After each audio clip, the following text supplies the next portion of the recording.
जय हिंद दोस्तों, कभी आपने सोचा है कि ब्रांड्स अपनी पहचान कैसे सुरक्षित रखते हैं, चाहे वो एक बढ़िया लोगो हो, ब्रांड का नाम हो या कोई टैग लाइन। यहाँ एक नाम आता है ट्रेडमार्क। ट्रेडमार्क इन सभी चीजों की सुरक्षा में मदद करता है। आज हम जानेंगे कि भारत में ट्रेडमार्क कैसे रजिस्टर किया जाता है, इसमें कितना समय लगता है और आपको क्या क्या और करना चाहिए। So let's get started. सबसे पहले ट्रेडमार्क होता क्या है। आसान भाषा में ट्रेडमार्क एक ऐसा साइन, डिजाइन या नाम है जो आपके प्रोडक्ट या सर्विसेज को दूसरे से अलग करता है। इसे अपने ब्रांड की पहचान की सुरक्षा के रूप में सोचें। लेकिन ट्रेडमार्क रजिस्टर करने की जरूरत क्यों है? जब आप अपने ट्रेडमार्क रजिस्टर करते हैं तो आपको उस साइन को एक्सक्लूसिवली यूज करने का अधिकार मिल जाता है। इससे आप दूसरे को अपने जैसे या मिलते जुलते साइन का इस्तेमाल करने से रोक सकते हैं। इससे कस्टमर्स के बीच कंफ्यूजन नहीं होता है और आपके ब्रांड पर उनका भरोसा और बढ़ता है। अब बात करते हैं कि आप इंडिया में ट्रेडमार्क कैसे रजिस्टर कर सकते हैं। हम इसे सिंपल स्टेप में समझते हैं।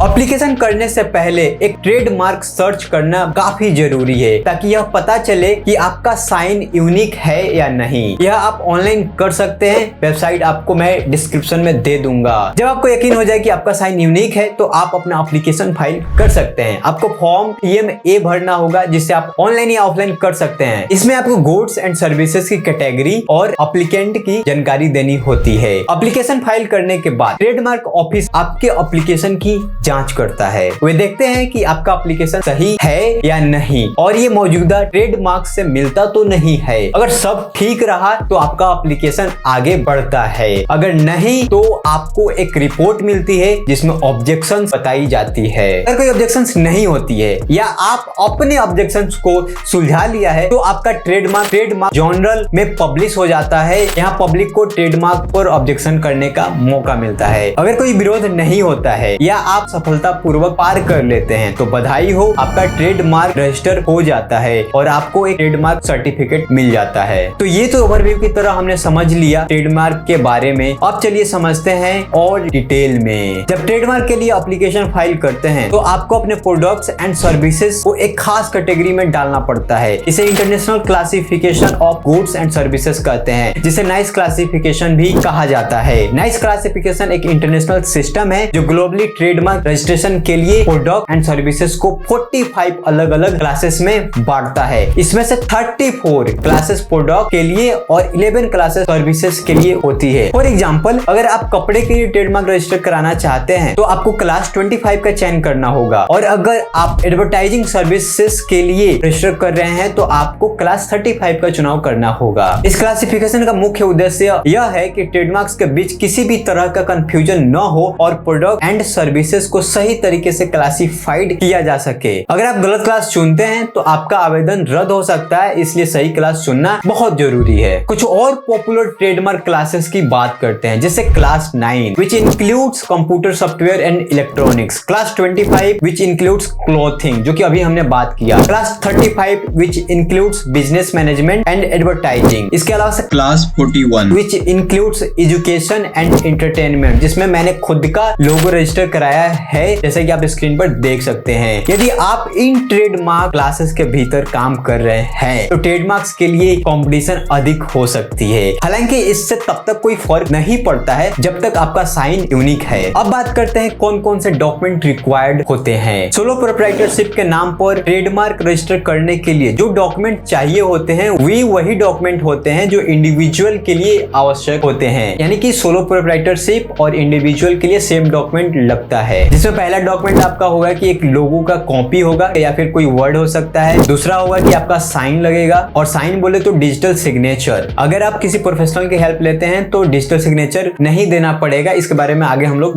बात करेंगे। इसके अलावा से आपको एक आइडेंटिटी प्रूफ देना होगा, इसके साथ साथ एड्रेस प्रूफ भी देना होगा। तो यहाँ कोई ज्यादा डॉक्यूमेंट की जरूरत नहीं है। और इसके अलावा पार्टनरशिप, LLP कंपनी जैसे स्मॉल इंटरप्राइज और स्टार्टअप है तो थोड़े और डॉक्यूमेंट जरूरत पड़ सकती है। जो भी डॉक्यूमेंट चाहिए आप स्क्रीन पर देख सकते हैं।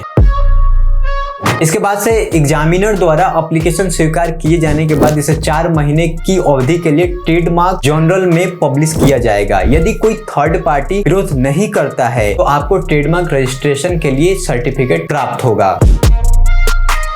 और थोड़ी बात कर लेते हैं ट्रेडमार्क ऑपोजिशन के बारे में भी। यह एक लीगल प्रक्रिया है जिसमें एक पार्टी किसी ट्रेडमार्क एप्लीकेशन को स्वीकृत होने से रोकने की कोशिश करता है। यह ऑपोजिशन उन थर्ड पार्टीज द्वारा फाइल किया जाता है जो मानते हैं कि आपका ट्रेडमार्क उन्हें या उनके ट्रेडमार्क को इम्पैक्ट कर सकता है। अगर ट्रेडमार्क एग्जामिनर को ऑपोजिशन में मेरिट दिखता है तो वह इसे एप्लीकेंट को फॉरवर्ड करता है, जिसे 2 मंथ के भीतर काउंटर स्टेटमेंट भेजना होता है। अगर रजिस्ट्रार को लगता है कि काउंटर स्टेटमेंट में ऑपोजिशन का सही जवाब दिया गया है तो ऑपोजिशन को डिसमिस किया जा सकता है। अगर और जांच की जरूरत हो तो रजिस्ट्रार दोनों पक्षों की हियरिंग के लिए बुला सकता है और उनके केसेस को सुनने के बाद डिसीजन देगा और इस रूलिंग के खिलाफ 3 मंथ्स के भीतर इंटेलेक्चुअल प्रॉपर्टी अपीलेट बोर्ड में अपील की जा सकती है।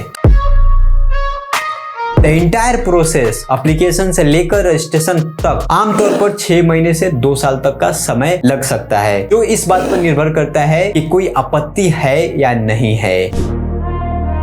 ट्रेडमार्क रजिस्ट्रेशन के लिए फीस 4500 रुपए से 9500 रुपए तक होती है। अगर स्मॉल इंटरप्राइज, स्टार्टअप, प्रोप्राइटरशिप या इंडिविजुअल है तो आपके लिए फी होगा 4500 रुपए। ध्यान देने वाली बात यहाँ यह है कि पर क्लास फी है यह। अगर दूसरे क्लास में भी रजिस्टर करना चाहते हैं तो पैसे डबल हो जाएंगे, यानी कि ज्यादा पैसा आपका लग रहा होगा। और अगर आप किसी और टाइप की एंटिटी है तो आपको 9000 रुपए की फी देनी होगी। अब अगर अपने बिजनेस को स्मॉल इंटरप्राइज के तौर पर रजिस्टर करना चाहते हैं तो आपको उद्योग आधार रजिस्ट्रेशन सर्टिफिकेट यानी MSME देना होगा। इसके साथ ही कुछ और डिटेल्स भी रिक्वायर्ड होंगे और आपका फी 4500 रुपए ही लगेगा। और तो और जब आप ट्रेडमार्क के बारे में सर्च कर रहे हैं तो बहुत सारी कंपनी के लोगों पे आपने R या TM सिंबल देखा होगा, तो इसके बारे में भी चलिए जानते हैं। आमतौर पर 3 प्रकार के सिंबल होते हैं जिनका अलग अलग केसेस में यूज किया जाता है। सबसे पहले R सिंबल। R सिंबल दिखाता है कि कोई वर्ड, फ्रेज या लोगो किसी प्रोडक्ट या सर्विसेज के लिए रजिस्टर्ड ट्रेडमार्क है। इसे केवल रजिस्टर्ड ट्रेडमार्क के लिए और ऑनर या लाइसेंस द्वारा ही यूज किया जाना चाहिए। साथ ही इसे केवल उन कंट्रीज में यूज करना चाहिए जहां वैलिड ट्रेडमार्क रजिस्ट्रेशन है। और अगर आपके ट्रेडमार्क को इंटरनेशनली यूज करना है तो अलग अलग कंट्रीज में अलग अलग ट्रेडमार्क फाइल करना होगा। और दोस्तों दूसरा है TM सिंबल। TM सिंबल यह इंडिकेट करता है कि ट्रेडमार्क के लिए प्रोटेक्शन का एप्लीकेशन किया गया है और एप्लीकेंट उस पर अपना राइट क्लेम करता है, हालांकि यह अभी तक अनरजिस्टर्ड है। तीसरा है SM सिंबल। SM का मतलब है सर्विस मार्क, जो अक्सर सुपर स्क्रिप्ट में SM की तरह दिखता है। यह TM सिंबल की तरह ही काम करता है। यह नोटिफाई करता है कि उस मार्क पर राइट्स क्लेम किए गए हैं, लेकिन इसे खास तौर पर सर्विसेज के साथ यूज किया जाता है, जैसे बैंकिंग या लीगल सर्विसेज, न कि टेंजिबल गुड्स के लिए।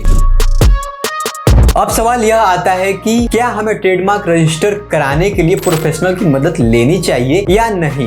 ट्रेडमार्क रजिस्ट्रेशन की प्रक्रिया थोड़ी जटिल हो सकती है, खासकर जब आप पहली बार इसे कर रहे हो। प्रोफेशनल जैसे ट्रेडमार्क एजेंट या वकील आपको सही दिशा में मार्गदर्शन कर सकते हैं। वे सुनिश्चित करते हैं आपका एप्लीकेशन सही तरीके से भरा गया हो, सभी रूल्स का पालन हो और अगर कोई ऑब्जेक्शन आए तो उसे कैसे संभाला जाए। तो अगर आप कंफ्यूज है या समय बचाना चाहते हैं तो प्रोफेशनल की मदद लेना एक अच्छा विकल्प हो सकता है। और एक बात बता दूं आपको कि यहाँ DSC यानी डिजिटल सिग्नेचर सर्टिफिकेट की जरूरत पड़ेगी अगर आप खुद से करते हैं तो, लेकिन अगर आप प्रोफेशनल्स की हेल्प लेते हैं तो इसकी जरूरत नहीं पड़ेगी और कुछ पैसे भी बचा पाएंगे आप, क्योंकि DSC का खर्चा लगभग 2500 से 3000 तक जाता है मेरे ख्याल से, और आप प्रोफेशनल हायर करेंगे तो 1500 से 2000 में हो जाएगा। एक बार जब आपका ट्रेडमार्क रजिस्टर हो जाता है तो यह 10 साल के लिए वैलिड होता है। आप इसे हर 10 साल में रिन्यू कर सकते हैं ताकि आपका ब्रांड लंबे समय तक सुरक्षित रहे। इन कंक्लूजन, ट्रेडमार्क आपके ब्रांड की पहचान को सुरक्षित रखने के लिए बेहद जरूरी है। रजिस्ट्रेशन की प्रक्रिया थोड़ी लंबी हो सकती है, लेकिन आपके ब्रांड के लिए यह बहुत जरूरी है। So whether you are a startup और an established business, make sure your brand is well